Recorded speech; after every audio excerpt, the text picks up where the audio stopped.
কর্মজীবী নারীরা নাকি পতিতা? সম্প্রতি এরকম একটি মন্তব্যে নেট দুনিয়া তোলপাড় হয়ে গেছে। কিন্তু সেই কর্মজীবী নারীরাই এবার নির্বাচনে দাপট দেখাচ্ছেন। পুরুষ প্রার্থীরা রীতিমতো ধরাশায়ী হয়ে যাচ্ছেন। সমাজ বা সোশ্যাল মিডিয়ায় কে কি বলল তাতে এই নারীদের কিছুই যায় আসে না। তারা নিজেদের যোগ্যতা আর মেধা দিয়ে রাজনীতির মাঠে এমন এক অবস্থানের জানান দিচ্ছেন যে বাঘা বাঘা পুরুষ রাজনীতিবিদরাও এখন নড়ে চড়ে বসতে বাধ্য হচ্ছেন। এবারের নির্বাচনে নারীদের অংশগ্রহণ এবং তাদের প্রোফাইল বিশ্লেষণ করলে যে কারোর চোখ কপালে উঠতে বাধ্য। সংখ্যায় হয়তো তারা কম, কিন্তু ওজনে বা ভারে তারা এতটাই এগিয়ে যে নির্বাচনী মাঠে তারা একাই 100। কেন বলছি কথা? কারণ এই নারীরা কেউ কারোর দয়ায় টিকিট পাননি, বরং নিজেদের শিক্ষাগত যোগ্যতা, পেশাগত সাফল্য এবং আর্থিক সচ্ছলতা দিয়েই তারা মাঠে নেমেছেন। আসুন একটু গভীরভাবে দেখা যাক কারা এই নারী এবং কেন তারা পুরুষদের চেয়ে এগিয়ে। ত্রয়োদশ জাতীয় সংসদ নির্বাচনে মোট প্রার্থীর সংখ্যা 2107 জন। এর মধ্যে নারী প্রার্থীর সংখ্যা মাত্র 78 জন। আপাত দৃষ্টিতে মনে হতে পারে মাত্র 78 জন নারী কি আর করবেন, কিন্তু আসল চমকটা এখানেই। এই 78 জনের প্রোফাইল দেখলে আপনি অবাক হবেন। নির্বাচন কমিশনে জমা দেওয়া হলফনামা বলছে এই নারী প্রার্থীদের মধ্যে 60 জনই স্নাতক বা স্নাতকোত্তর ডিগ্রিধারী, অর্থাৎ শতকরা হিসেবে প্রায় 77% নারী প্রার্থী উচ্চশিক্ষিত। যেখানে অনেক পুরুষ প্রার্থীর শিক্ষাগত যোগ্যতা নিয়ে প্রশ্ন ওঠে, সেখানে নারীরা ডাবল মাস্টার্স, ল ডিগ্রি বা চিকিৎসা বিজ্ঞানের সনদ নিয়ে নির্বাচনে লড়ছেন। শিক্ষাগত যোগ্যতার এই দৌড়ে নারীরা পুরুষদের অনেক পেছনে ফেলে দিয়েছেন। একজন ভোটার যখন ব্যালট পেপারে সিল দিতে যাবেন, তখন তিনি যখন দেখবেন তার সামনে একজন উচ্চশিক্ষিত, মার্জিত এবং স্বাবলম্বী নারী প্রার্থী আছেন, তখন স্বভাবতই তার হাত সেই প্রতীকের দিকেই যাবে। আরও একটি বিষয় যা এই নির্বাচনে নারীদের দাপট বোঝাচ্ছে তা হলো তাদের পেশা। সমাজের একটা বড় অংশ মনে করে নারীরা রাজনীতিতে আসেন কেবল পারিবারিক পরিচয় বা স্বামীর দাপটে, কিন্তু এবারের চিত্র সম্পূর্ণ ভিন্ন। এই 78 জন নারীর মধ্যে 51 জনই পুরোদস্তুর কর্মজীবী। শতকরা হিসেবে 65% নারী প্রার্থী নিজের উপার্জনে চলেন। তারা কেউ ঘরের কোণে বসে থাকা নারী নন। কেউ আইনজীবী, কেউ শিক্ষক, কেউ ডাক্তার, আবার কেউ সফল ব্যবসায়ী। এমনকি টিউশনি করে নিজের খরচ চালানো নারীও এবার এমপি হওয়ার লড়াইয়ে নেমেছেন।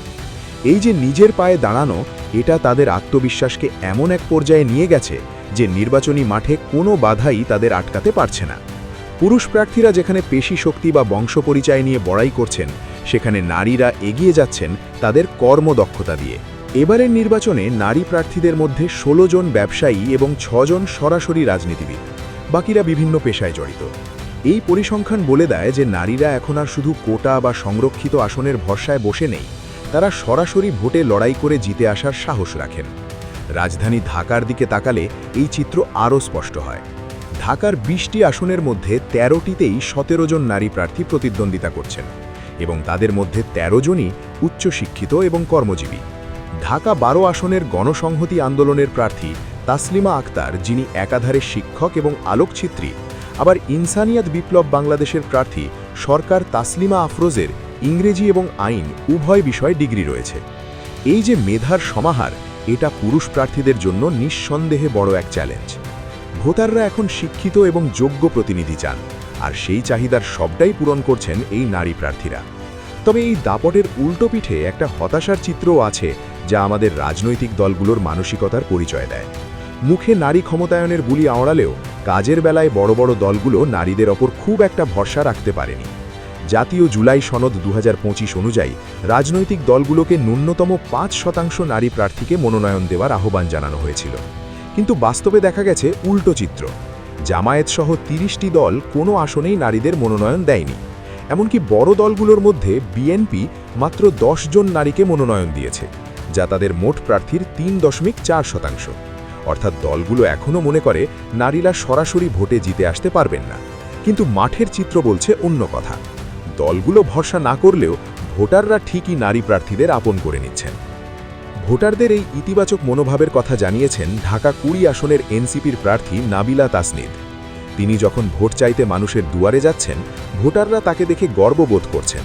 তারা খুশি যে তাদের এলাকায় একজন যোগ্য নারী প্রার্থী দাঁড়িয়েছেন। এই যে সাধারণ মানুষের সমর্থন, এটাই নারী প্রার্থীদের সবচেয়ে বড় শক্তি। তবে পুরুষতান্ত্রিক মানসিকতার নোংরা খেলা যে নেই তা নয়। নাবিলা তাসনিদ অভিযোগ করেছেন তার নির্বাচনী অফিস ভাঙচুর করা হচ্ছে, লুটপাট করা হচ্ছে, ব্যানার ছিঁড়ে ফেলা হচ্ছে। প্রশাসনকে জানিয়েও কোনো লাভ হচ্ছে না। প্রশাসন উল্টো প্রমাণ চাইছে। এই ঘটনাগুলো প্রমাণ করে যে পুরুষ প্রার্থীরা নারীদের যোগ্যতায় ভয় পাচ্ছেন। তারা বুঝতে পারছেন মেধা আর যোগ্যতায় নারীদের সাথে পেরে ওঠা কঠিন, তাই তারা পেশি শক্তির আশ্রয় নিচ্ছেন। কিন্তু নারীরা দমে যাওয়ার পাত্র নন, তারা এই প্রতিকূলতা মোকাবিলা করেই টিকে আছেন। আরেকটি ঘটনা শুনলে আপনি বুঝতে পারবেন নারীদের প্রতি বিদ্বেষ কতটা তীব্র হতে পারে। বরিশাল 5 আসনের বাসদ প্রার্থী মনীষা চক্রবর্তী একটি টেলিভিশনের নির্বাচনী অনুষ্ঠানে অংশ নিতে গিয়েছিলেন, কিন্তু সেখানে আরেকজন পুরুষ প্রার্থী সির্ফ নারী হওয়ার কারণে মনীষার সাথে বসতে অস্বীকার করেন। অবাক করার বিষয় হল টেলিভিশন কর্তৃপক্ষ সেই পুরুষ প্রার্থীর আবদার মেনে নিয়ে মনীষাকেই অনুষ্ঠান থেকে সরিয়ে দেয়। চিন্তা করুন, একজন নারী প্রার্থী যিনি রাজনীতিবিদ হিসাবে নিজের এলাকায় প্রতিষ্ঠিত, তাকে কেবল নারী হওয়ার কারণে কতটা অপমান সহ্য করতে হয়। কিন্তু মনীষা চক্রবর্তী দমে যাননি। তিনি জানিয়েছেন তাদের দলের নারী প্রার্থীরা নিজেদের নারী পরিচয়ের চেয়ে রাজনীতিবিদ হিসেবে প্রতিষ্ঠিত করতে পেরেছেন। ভোটারদের কাছে তারা তাদের কাজের মাধ্যমেই পরিচিত। এই যে অপমান গায়ে না মেখে লক্ষ্যের দিকে এগিয়ে যাওয়া, এটাই এই নির্বাচনে নারীদের আসল দাপট। সম্পদের দিক থেকেও নারী প্রার্থীরা কিন্তু পিছিয়ে নেই। মানিকগঞ্জ 3 আসনের বিএনপি প্রার্থী আফরোজা খানম মুন্নু গ্রুপ অফ ইন্ডাস্ট্রিজের চেয়ারম্যান। হলফনামায় তিনি নগদ অর্থ দেখাচ্ছেন 5,85,00,000 টাকা। ব্যাংকে আছে আরও 41 লক্ষ টাকা, অর্থাৎ টাকার গরমেও তারা পুরুষদের টেক্কা দিতে প্রস্তুত। আবার গহনার দিক থেকেও অনেকে বেশ সমৃদ্ধ। এবি পার্টির আইনজীবী প্রার্থী নাসরিন সুলতানা এবং শেরপুর 1 আসনের ডাক্তার সানসিলা জেব্রিন উভয়েরই 60 ভরি করে সোনার গহনা আছে। লক্ষ্মীপুর 4 আসনের তানিয়া রবের আছে 50 ভরি। এই তথ্যগুলো হয়তো নির্বাচনের ফলাফলের সাথে সরাসরি সম্পর্কিত নয়, কিন্তু এটি প্রমাণ করে যে নারীরা অর্থনৈতিকভাবে কতটা শক্তিশালী অবস্থানে আছেন। তারা নির্বাচনের ব্যয়ভার বহন করতে সক্ষম এবং কারোর দয়ার উপর নির্ভরশীল নন। বয়সের দিক থেকেও এবারের নির্বাচনে এক অদ্ভুত বৈচিত্র্য দেখা যাচ্ছে। একদিকে যেমন 25 বছর বয়সী টকবগে তরুণীরা আছেন, অন্যদিকে 76 বছর বয়সী অভিজ্ঞ নারীরাও মাঠে আছেন।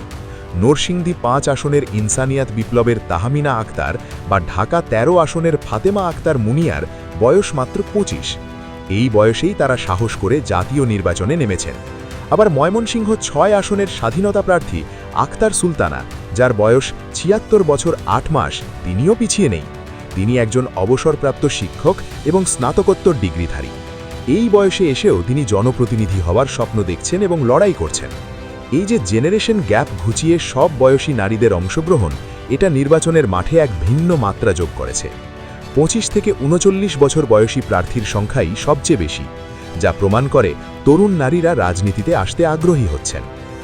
এবারের নির্বাচনে স্বাধীনতা নারী প্রার্থীদের ভূমিকাও বিশেষভাবে উল্লেখযোগ্য। দলীয় মনোনয়ন না পেয়ে বা দলের উপর ভরসা না করে 17 জন নারী স্বাধীনতা প্রার্থী হিসেবে দাঁড়িয়েছেন এবং তারা জয়ের ব্যাপারে বেশ আশাবাদী। রংপুর 6 আসনের তাকিয়া জাহান চৌধুরী বা জামালপুর 3 আসনের ফারজানা ফরিদের মতো প্রার্থীরা মনে করছেন এবার ভোট সুষ্ঠু হবে এবং তারা জয়ী হবেন। ভোটাররা দল মত নির্বিশেষে যোগ্য প্রার্থী খুঁজছেন, আর সেই জায়গায় স্বাধীনতা নারী প্রার্থীরা এগিয়ে আছেন। অনেক ভোটার এখন আর মার্কা দেখে ভোট দেন না, তারা দেখেন প্রার্থী কেমন। আর প্রার্থী হিসেবে সচেতনতা, শিক্ষা এবং যোগ্যতায় নারীরা যে পুরুষদের চেয়ে কয়েক ধাপ এগিয়ে, তা বলাই বাহুল্য। আরও একটি বিশেষ দিক হল হিজড়া জনগোষ্ঠীর প্রতিনিধি। রংপুর 3 আসন থেকে স্বাধীনতা প্রার্থী হিসেবে লড়ছেন মোসাম্মদ আনোয়ারা ইসলাম রানী। তিনি হিজড়া জনগোষ্ঠীর একমাত্র প্রতিনিধি। গতবারও নির্বাচন করেছিলেন, এবারও করছেন। সমাজের বাঁকা চোখ উপেক্ষা করে নানা ভয়ভীতি এবং পেশি শক্তির আস্ফালন সহ্য করেও তিনি মাঠে আছেন। তার এই সাহস অনেক তথাকথিত পুরুষ প্রার্থীর নেই। আনোয়ারা ইসলাম রানীর মতো প্রার্থীরা প্রমাণ করছেন যে গণতন্ত্রে সবার সমান অধিকার আছে এবং লড়াই করার মানসিকতা থাকলে কোনো কিছুই বাধা হতে পারে না। তবে এত সব ইতিবাচক দিকের পরেও আমাদের রাজনৈতিক দলগুলোর দেউলিয়ত্ব খুব স্পষ্ট। অন্তর্বর্তী সরকার বা সংস্কার কমিশন বারবার তাগিদা দিলেও দলগুলো নারীদের যথাযথ মূল্যায়ন করেনি। সংস্কার বিশেষজ্ঞ মীর নাদিয়া নিভিন ঠিকই বলেছেন, নারীদের নেতৃত্ব বিকাশে দলগুলো মোটেও মনোযোগী নয়। তারা ভাবে সংরক্ষিত আসন তো আছেই, নারীদের আবার সরাসরি ভোটে দেওয়ার দরকার কি? এই ভুল ধারণা এবং পুরুষতান্ত্রিক মানসিকতা আমাদের রাজনীতিকে অনেক পিছিয়ে দিচ্ছে। অথচ ইতিহাস ঘাঁটলে দেখা যায়, যখনই নারীদের সুযোগ দেওয়া হয়েছে তারা ভালো করেছেন। 1991-এর পর থেকে ধীরে ধীরে নারী প্রার্থীর সংখ্যা বাড়ছিল, কিন্তু 2024-এর তুলনায় এবার সেই সংখ্যা কমে যাওয়াটা অবশ্যই উদ্বেগের। যদিও সংখ্যার চেয়ে গুণগত মানের দিক থেকে এবারের প্রার্থীরা অনেক এগিয়ে।